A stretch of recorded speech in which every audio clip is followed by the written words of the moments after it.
एक बहुत प्यारा प्रसंग है। आत्मदेव नामक ब्राह्मण थे, वो बहुत अद्भुत ब्राह्मण थे, अनुष्ठान करते थे, भगवान का भजन कीर्तन करते थे। तुंगभद्रा नदी के तट पर रहते थे वो ब्राह्मण, बहुत अच्छे थे। लेकिन उसकी जो पत्नी थी उसका नाम था धुंधुली। वो बड़ी कृपण थी, बड़ी दुष्ट थी, हर समय घर में झगड़ा करती थी। और मेरे हाथ जोड़ के विनती, इस समय संस्कार चैनल पर लाखों लोग मुझे सुन रहे हैं बाबा श्याम की धरती से, कि घर में कभी झगड़ा मत करना। जिस घर में झगड़ा होता है वहां भगवान रहते ही नहीं है, वहां लक्ष्मी नहीं रहती है। लक्ष्मी की बड़ी बहन दरिद्रता रहती है।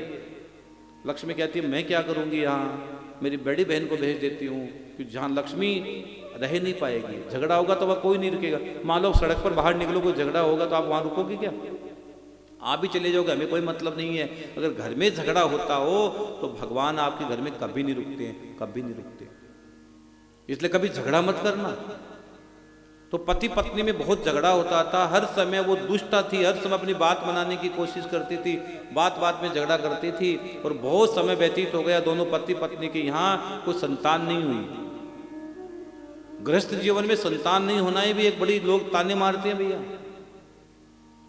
मैं तो हमेशा कहता हूं कि हंस संस्कार किया गया पाप रो रो के भोगना पड़ता है। इसलिए जीवन में कभी किसी बात को मुख से मत बोलना, क्योंकि उसकी लाठी में आवाज नहीं होती है। जब उसकी लाठी पड़ती है तो अच्छे अच्छे को दिमाग को ठिकाने लगा देती है। तो लोग न जाने क्या क्या कहते आत्मदेव को। आत्मदेव ने बड़े अनुष्ठान किए, पूजा की, लेकिन उनके घर में कोई संतान नहीं हुई। संतान नहीं होने के कारण ब्राह्मण बड़ा दुखी हो गया और उन्होंने सोचा मैं क्या करूं, हो ना हो अपने प्राणों को त्याग देता हूं। पुत्र के बिना जीवन व्यर्थ है, ये सोचकर आत्मदेव ब्राह्मण जंगल में चले गए। लेकिन उसकी पत्नी को कोई फर्क नहीं पड़ा, वो कहीं जाए क्या भी करे। वो बड़ी कृपण थी, बड़ी दुष्टा थी। वो सोचा अच्छा हुआ गया। हाँ, एक कारण झगड़ा करती, कारण नहीं होता। कई लोग बिल्कुल फालतू की बातों में झगड़ा करते हैं, उनका काम ही झगड़ा करना है। तो आत्मदेव जंगल में चले गए। आत्मदेव ने सोचा मैं प्राणों को त्याग दूंगा। और सच कहा है, उसी समय जैसे ही उनसे 2 पल में ठहर जाता हूं, रुक जाता हूं, वो तट पर बैठ गए। और उसी समय एक सामने संत आए, एक सज्जन आए, एक महात्मा आए। और संत को देखकर आत्मदेव ब्राह्मण ने प्रणाम किया। आपके जीवन में भी बता रहा हूं, अगर कभी जीवन में संत दिखाई दे तो प्रणाम किया करो, न जाने किस वेश में नारायण मिल जाए। तो संत को देखकर आत्मदेव ने प्रणाम किया और देखते ही संतों के चरणों में जोर जोर से रोने लगा आत्मदेव ब्राह्मण। तो ब्राह्मण को रोते हुए देखकर संत को दया आ गई। संत ने कहा अरे ब्राह्मण क्यों रोते हो, कि मैं बड़ा अभागा ब्राह्मण हूं, लेकिन आप तो संत हो, आप तो महात्मा हो। सुनो, मैं इसलिए रो रहा हूं, बताऊं, मेरे पुत्र नहीं इसलिए रो रहा हूं। मैं बड़ा अभागा ब्राह्मण हूं, मैंने बहुत प्रयास किया कि मेरे पुत्र हो जाए, लेकिन पुत्र नहीं हुआ। मैं बड़ा दुखी हूं, मैं यहां प्राण त्यागने के लिए आया हूं। मेरे द्वारा दी गई वस्तु कोई ग्रहण नहीं करता, देवता या ब्राह्मण भी ग्रहण नहीं करते। मैं यहां प्राण त्यागने के लिए आया हूं। पुत्र बिना जीवन व्यर्थ है। मैंने एक पेड़ लगाया वो भी सूख गया, मैंने गाय पाली वो भी बंदिया हो गई, मेरे हाथ में कोई फल आ जाता है वो भी सूख जाता है। इतना भागा ब्राह्मण हूं मैं। लेकिन हे महात्मा, आप तो महात्मा हो, संत हो, संतों का जीवन तो दूसरों के लिए होता है। संतों का जीवन तो दूसरे के लिए होता है। नदी अपना जल कभी स्वयं नहीं पीती, मेघ कभी अपने लिए नहीं बरसते, फल वृक्ष अपना फल कभी नहीं खाते। इसलिए हे देवता, हे ब्राह्मण देवता, कृपा कर करे। ब्राह्मण देवता ने कहा हे संत महात्मा, ऐसी कृपा करो कि मेरे कोई पुत्र हो जाए बस, नहीं तो मैं आपके चरणों में प्राणों को त्याग दूंगा। और यह कथा में लिखा गया है, आत्मदेव ब्राह्मण के माथे की रेखा बांची संत ने। आत्मदेव ब्राह्मण था, उसकी माथे की रेखा ही बांची संत ने। और संत ने ध्यान लगाकर देखा कि हे ब्राह्मण, तेरे 7 जन्मों तक पुत्र का योग नहीं है। कितने जन्मों तक? 7 जन्मों तक पुत्र का योग नहीं है। अगर पुत्र होगा तो नुकसान ही होगा। उसका तुम्हें आनंद प्राप्त नहीं हो पाएगा। तब उन्होंने कहा जो भी हो मैं तो आपके चरणों में प्राण त्याग दूंगा। और भैया संत तो दयालु होते हैं, संत बहुत दयालु होते हैं। सच कहता हूं, कृपा की न होती जो आदत तुम्हारी। संत बहुत कृपा करते हैं, बहुत दया करते हैं, बहुत दया करते हैं। और उस संत को दया आ गई और एक आम का फल था। क्या था? आम का फल। भागवत आम का फल है, ध्यान रखना, ये पका हुआ आम का फल है।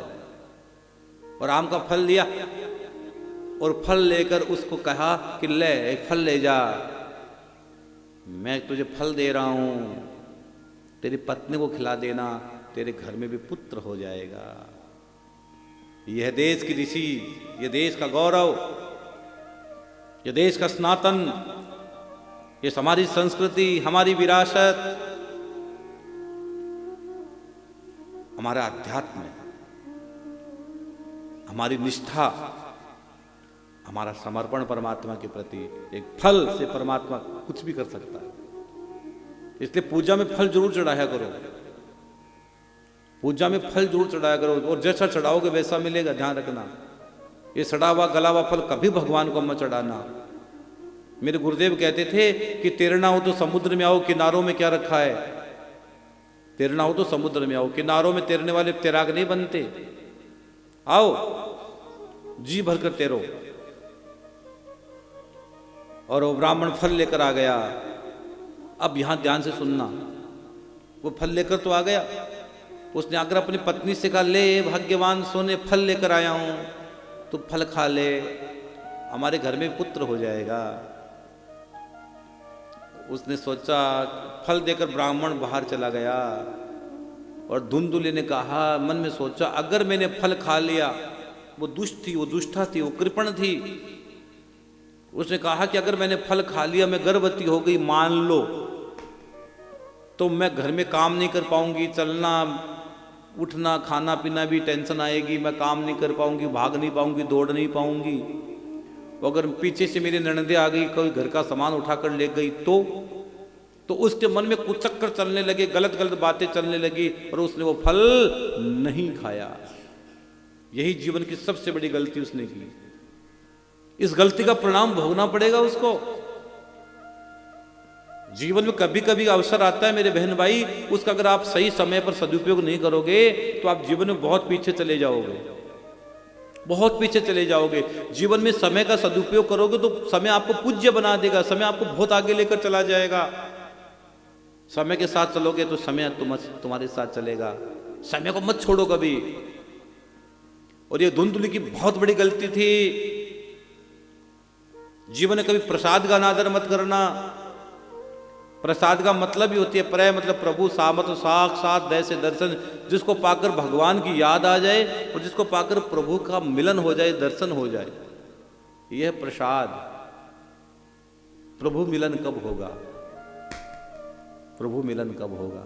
ये प्रसाद आपको प्रभु का मिलन करवा सकता है। ये प्रसाद आपको प्रभु का मिलन करवा सकता है भाई। और ये भागवत का प्रसाद है। ये अनुष्ठान भागवत का अनुष्ठान है, खाटू श्याम जी में हो रहा है। ये अनुष्ठान से कुछ नहीं हो सकता, सब कुछ हो सकता है। ऐसी कोई चीज नहीं है जो नहीं हो सकती, सब कुछ यहां हो सकती है। जो 7 पेड़ से हम भागवत गा रहे हैं, यही आम का पका हुआ फल आम के लिए हम गा रहे हैं। यही भागवत की संधि में हम आपको बिठा के रखे हैं, यही भागवत है। उसने वो फल नहीं खाया। और एक दिन और आत्मदेव ने कहा, फल खा लिया क्या? हाँ मैंने खा लिया। झूठ बोल गई वो। और एक दिन उसकी छोटी बहन आई घर। उसने अपनी बहन से कहा, सुन बहन, मेरे पति फल लेकर आए हैं, अगर मैंने खा लिया गड़बड़ हो जाएगा, एक काम करो। उसने छोटी बहन ने कहा, सुन सुन, मैं गर्भवती हूं, मेरे गर्भ है, मैं अपना बच्चा तुझे दे दूंगी, तू गुप्त रूप से घर में नाटक करके रह, और समय आएगा मैं मेरा बच्चा दे दूंगी। लेकिन मेरा पति लालची है, उसको धन देना चाहिए, धन मिल रहा है तो वहां भर देगा। तो उसने कहा, ठीक है भैया, और अब इस फल का क्या करें? ये फल इसका क्या करें? कहीं मेरे पति के हाथ लग गए तो अनर्थ हो जाएगा। तो एक काम करें, इस फल को गाय को खिला देते हैं। तो उस फल को गाय को खिला दिया। गाय ने फल खा लिया। और कुछ समय के बाद छोटी बहन के पुत्र हुआ, वो चुपचाप आई, अपने बहन को दे दिया। आत्मदेव बड़ा प्रसन्न हो गया। कुछ समय के बाद ढोल नगाड़े बजने लगे। एक दिन अपने पति से कहती है वो धुंधुली, स्वामी सुनो, मेरे स्तनों में दूध नहीं आ रहा, पता नहीं, तेरा पुत्र हो तो आएगा ना, तेरा है ही नहीं, वो कैसे दूध आएगा कि मेरे स्तनों में दूध नहीं आ रहा है। लगता है मेरी छोटी बहन के भी थोड़े दिन पहले बेटा हुआ, वो मर गया। ले मेरी बहन के बेटा हुआ, वो मर गया, अगर वो आकर यहाँ इसका लालन पालन कर दे तो बड़ा अच्छा हो जाएगा। आत्मदेव ब्राह्मण का, चलो कोई बात नहीं, तेरे दूध नहीं आ रहा, वो पिला देगी। और और उसका नाम, उसके बेटे का नाम रखा गया धुंधुकारी। धुंधली के बेटे का क्या नाम रखा गया? धुंधुकारी। और ये धुंधुकारी बड़ा दुष्ट हुआ, बड़ा कृपण हुआ, बड़ा नालायक हुआ। हाँ भैया, रंग तो चढ़ेगा ही ना। और कुछ समय के बाद गाय के बच्चा होता है, उस गाय के बच्चा हुआ तो उसके कान गाय के जैसे थे बच्चे का, और उनका नाम रखा गया गोकर्ण। बोलिए गोकर्ण भगवान की जय हो। वो बड़े महात्मा हुए, बड़े सिद्ध महापुरुष हुए। दूर दूर से लोग उसको देखने के लिए आने लगे कि कितना सुंदर बच्चा हुआ जिसके कान गाय के जैसे। ये फल का प्रसाद था। आज ये गोकर्ण कहाँ होना चाहिए था? आत्मदेव के घर पे होना चाहिए था, लेकिन वो वहां हो गया गाय के। अगर मानोगे तो बहुत बड़ा भला होगा। और ये धुंधुकारी आगे जाकर बड़ा कृपण हुआ, बड़ा दुष्ट हो गया, चोरी करने लगा, डाका डालने लगा, बेविचार करने लगा, मदिरापान करने लगा, संग करने लगा, अपना ब्राह्मणत्व नष्ट कर डाला। और एक दिन पिता का पूरा धन उसने बर्बाद कर दिया। यहां ध्यान से इस बात सुनने वाली बात है। इसमें कथा में क्या लिखा है? उस आत्मदेव का पूरा धन इसने बर्बाद कर दिया धुंधुकारी ने। हाँ, बड़ा नालायक निकला, मदिरापान करता, संग करता था, चोरी करता, डाका डालता,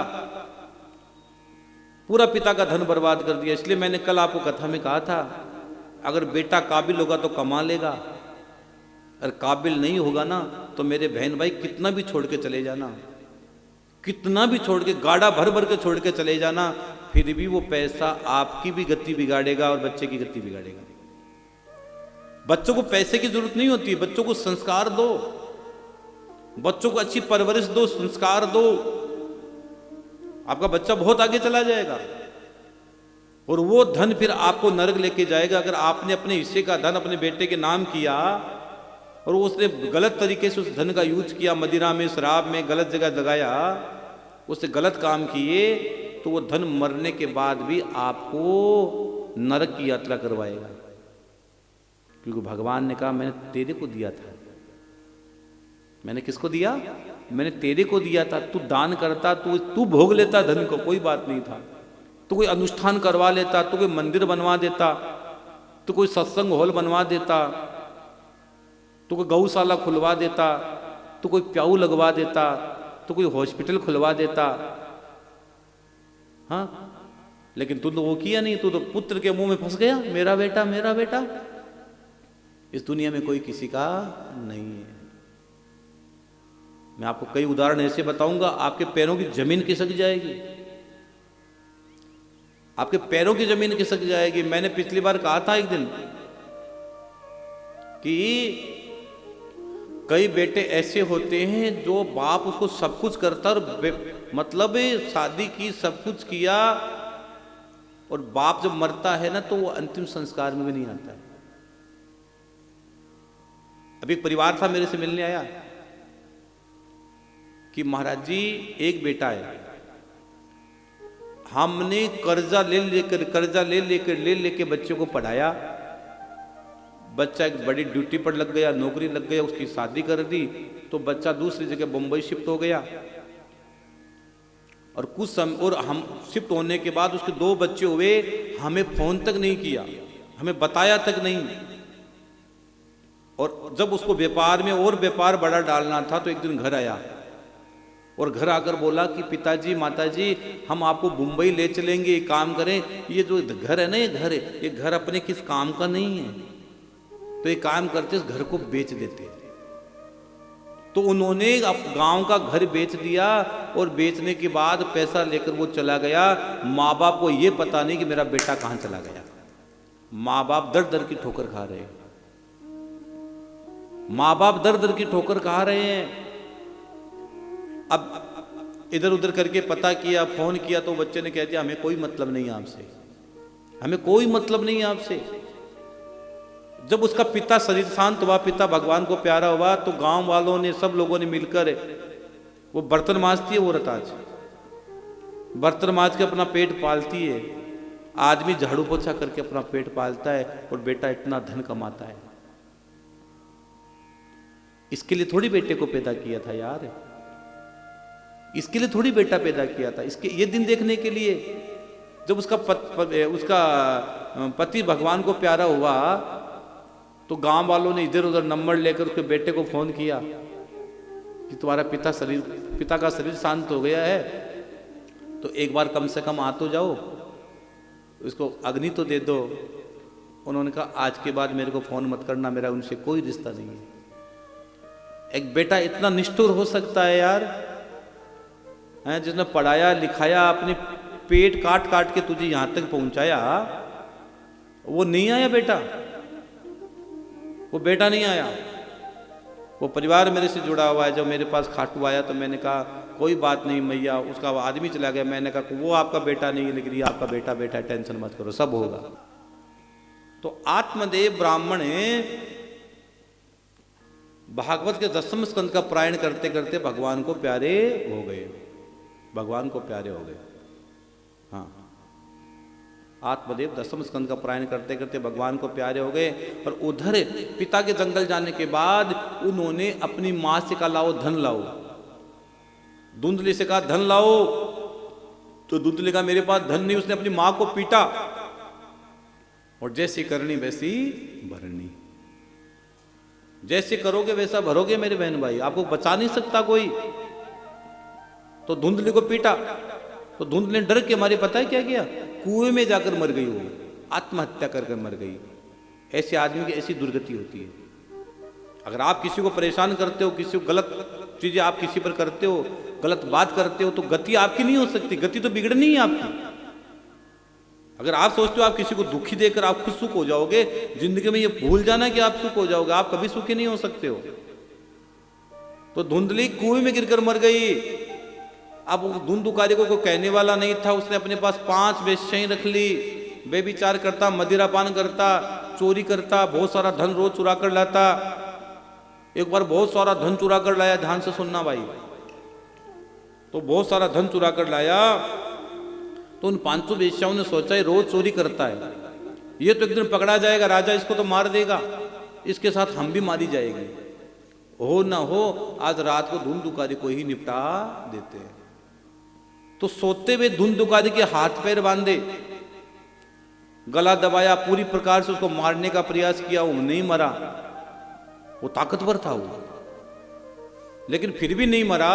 तो उन्होंने उसके मुंह में जलते हुए अंगारे डाल दिए, और वो तड़प तड़प के वो मर गया। और उन 500 ने मिलकर उनको वहीं गड्ढे में गाड़ दिया। लोग पूछते कि धुंधुकारी कहाँ गया, तो 500 कह देती कि वो तो लालची है, वो धन कमाने गया होगा, हमें नहीं पता कहाँ गया। वो 500 मना कर देते हैं। और वह धुंधुकारी पता है क्या बन गया, वो बहुत बड़ा प्रेत बन गया। उनकी गति बिगड़ गई थी, उनकी दुर्गति हो गई थी, उनका अकाल मृत्यु हुई थी। उसकी मृत्यु कैसे हुई, अकाल मृत्यु हुई थी। वो प्रेत बन गया, तड़पता रहता, भटकता रहता। और एक बार की बात है, गोकर्ण जी को जब पता लगा कि गया मेरे भाई मर गया, तो अपने भाई के लिए गया श्राद्ध भी कर दिया। गोकर्ण जी जब घर आए, ध्यान से सुनना, गोकर्ण जी जब घर आए तो गोकर्ण जी रात के समय सो रहे थे। तो वो धुंधुकारी कभी हाथी के रूप में, कभी भैंसे के रूप में, कभी राजा के रूप में, कभी अग्नि के रूप में, कभी भेड़ के रूप में, नाना प्रकार का रूप बदल बदल के सामने आ रहा था। गोकर्ण जी ने धैर्य से पूछा तुम कौन हो, प्रेत है, पिशाच है, राक्षस है, कौन है तू? पिशाच केवल खून चूसता है, अलग अलग है भाई, भूत पिशाच निकली अलग अलग है, एक नहीं है, एक कैटेगरी नहीं है। भूत की, पिशाच की, राक्षस, ये अलग अलग कैटेगरी में आते हैं सब। तुम कौन है और तुमको ऐसी दुर्गति को प्राप्त क्यों हो गया? बार बार पूछने पर भी जब धुंधुकारी बोल नहीं पाया, जोर जोर से रोने लगा। धुंधुकारी प्रेत रो रहा है जोर जोर से। तो गोकर्ण जी ने हाथ में जल लिया और जल लेकर छींटा मारा, तो उस प्रेत को बोलने की शक्ति प्राप्त हुई और उन्हें आंखों में आंसू भरकर कहा, अहम भ्राता त्वदीयोऽस्मि धुंधुकारिति नामतः, मैं तुम्हारा भाई धुंधुकारी हूं भैया, मेरी मुक्ति करो, मेरी मुक्ति करो, मेरी मुक्ति करो, मेरी गति बिगड़ गई है, मैं प्रेत बन गया हूं, मैंने जीवन में कोई अच्छा काम नहीं किया, मैंने जीवन में एक भी काम अच्छा नहीं किया, मेरी मुक्ति नहीं हो पाएगी भाई, मेरी मुक्ति कराओ, मेरी मुक्ति कराओ। यूं कहकर जोर जोर से वो प्रेत रोने लगा। और यह सुना तो धुंधुकारी को भी, धुंधुकारी की स्थिति सुनी उस प्रेत की, तो गोकर्ण जी को दया आ गई। वो कहा, भैया मेरा मुख सुई के समान है, मैं बोल नहीं सकता, मेरी मृत्यु जलते हुए अंगारे से की गई है। तो गोकर्ण जी ने कहा, मैंने तुम्हारे लिए गया श्राद्ध भी करवा दिया, फिर भी तुम्हारी मुक्ति नहीं हुई। कि एक गया नहीं 100 बार गया श्राद्ध करवा देना, मेरी मुक्ति नहीं होगी, मैं इतना पापी हूं। सोचो कितनी गहरी बात है। लेकिन गोकर्ण जी को यह पता नहीं था, यहां गोकर्ण जी को पता नहीं था। गोकर्ण जी ने क्या सोचा, ये आत्मदेव का बेटा है, लेकिन वो आत्मदेव का बेटा नहीं था, वो धुंधली का बेटा नहीं था, उसकी बहन का बेटा था, इसलिए गोत्र गलत लग गया। जब पूजा करते तो गोत्र बोला जाता है, आपका गोत्र कौन सा? मैं यहां जब पाठ करवा रहा हूं, पूजा करवा रहा हूं, मैं आपको यह बोल रहा हूं कि आप भागवत की पोथी बिठाओ तो अपना नाम, अपना गोत्र भेजना, अपनी समस्या लिख के भेजना, लेकिन गोत्र जरूर भेजना, ताकि गोत्र से आपका पाठ करवाया जाता है। यहां पर गोत्र से तो यहां पाठ होता है। अपना नाम, अपना गोत्र भेजना, मैं ये बार बार ये कहता हूं। तो गोत्र गलत लग गया, इसलिए पिंड वहां तक पहुंचा नहीं, वो तर्पण नहीं पहुंचा, वो जल नहीं पहुंचा। और उसने हाथ जोड़कर कहा, मेरी मुक्ति कराओ भाई, मेरी मुक्ति कराओ। तो गोकर्ण जी ने कहा, इस समय मेरे पास कोई साधन नहीं है, मैं सुबह सुबह बताऊंगा, भगवान सूर्य को अर्घ्य दूंगा, तो मैं पूछूंगा कि मेरे भाई की मुक्ति कैसी होगी। तुम अभी अपने स्थान पर चले जाओ। प्रेत अपने स्थान पर चला गया, प्रेत अपने स्थान पर चला गया। तो सुबह सुबह अर्घ्य दिया सूर्य भगवान को। जब सुबह सुबह अर्घ्य दिया सूर्य भगवान को, तो पूछा कि मेरे भाई की मुक्ति कैसी होगी। सूर्य को रोज जल दिया करो, जो बच्चे पढ़ते उनको जरूर देना चाहिए सूर्य अर्घ्य। और आप भी सूर्य को अर्घ्य दिया करो, आपका तेज बढ़ेगा, यश बढ़ेगा, नाम बढ़ेगा, वैभव बढ़ेगा, धन, घर में लक्ष्मी आएगी, धन आएगा। हाँ, अगर बहुत काम बिगड़ रहा तो कच्चे दूध से अर्घ्य दिया करो, गाय के कच्चे दूध से काम बन जाएगा यूं। हाँ, काम बन जाएगा, अर्घ्य दिया करो, अर्घ्य दिया। अर्घ्य दिया गया, मेरे भाई की मुक्ति कैसी होगी? तो पता सूर्य भगवान ने क्या कहा, श्रीमद् भागवतान मुक्ति सप्ताहे वाचनम कुरु, तेरे भाई की मुक्ति श्रीमद् भागवत से हो जाएगी। लो साहब, तेरी मुक्ति कैसे होगी? तेरे भाई की मुक्ति कैसे हो जाएगी? श्रीमद् भागवत से हो जाएगी। उस प्रेत की मुक्ति भागवत से हो जाएगी। लो, और उनका अभी भागवत कौन करे? तो गोकर्ण जी ने कहा, स्वयं मेरे भाई के लिए मैं भागवत करूंगा। तो गोकर्ण जी ने भागवत करनी प्रारंभ की, तो सब के सब लोग सुनने के लिए आ गए भागवत। दूर दूर से लोग भागवत सुनने के लिए आ गए। लेकिन प्रेत कैसे आए? प्रेत तो आ नहीं सकता था। तो वहां एक बांस था, बांस के अंदर आकर प्रेत बैठ गया। बांस के अंदर आकर प्रेत बैठ गया और 7 दिन तक प्रेत ने कथा सुनी है, बगैर जल पिए, बगैर कुछ खाए, निराहार रहकर व्रत करते हुए 7 दिन तक उसने पूरी कथा सुनी है। आज कथाएं तो हम बहुत सुनते, लेकिन पूरी ईमानदारी से नहीं सुनते। आसन पर नहीं बैठ पाते हम लोग। कथा तो हम करवाते हैं, लेकिन उस भाव को प्रकट नहीं कर पाते, उसका पूरा पुण्य हमको नहीं लगता है। और भागवत के पहले दिन की कथा हुई तो बांस की पहली ग्रंथि फट गई, दूसरे दिन की कथा हुई तो बांस की दूसरी ग्रंथि फटी, तीसरे दिन की कथा हुई बांस की तीसरी ग्रंथि फटी, चौथे दिन की कथा हुई बांस की चौथी ग्रंथि फटी, और पांचवें दिन की कथा हुई पांचवी ग्रंथि, और छठे दिन की कथा छठी ग्रंथि फटी, और सातवें दिन की कथा हुई सातवीं ग्रंथि फट गई, और प्रेत मुक्त हो गया। और प्रेत पता है क्या कहता है? धन्या भागवती वार्ता प्रेत पीड़ा विनाशिनी, धन्य भागवत जिसने प्रेत की पीड़ा को भी शांत कर दिया। हाँ भैया, भागवत से बड़ा कुछ भी नहीं है। जय श्री श्याम। आप सभी श्याम प्रेमियों से नम्र निवेदन है कि पूज्य महाराज श्री जी का YouTube चैनल मनुश्री जी महाराज रत्नगढ़ वाले को सर्च करें, सब्सक्राइब करें, शेयर करें, बेल आइकन दबाएं ताकि महाराज श्री जी की वाणी जन जन तक पहुँचे और सभी को उसका लाभ प्राप्त हो। जय श्री श्याम।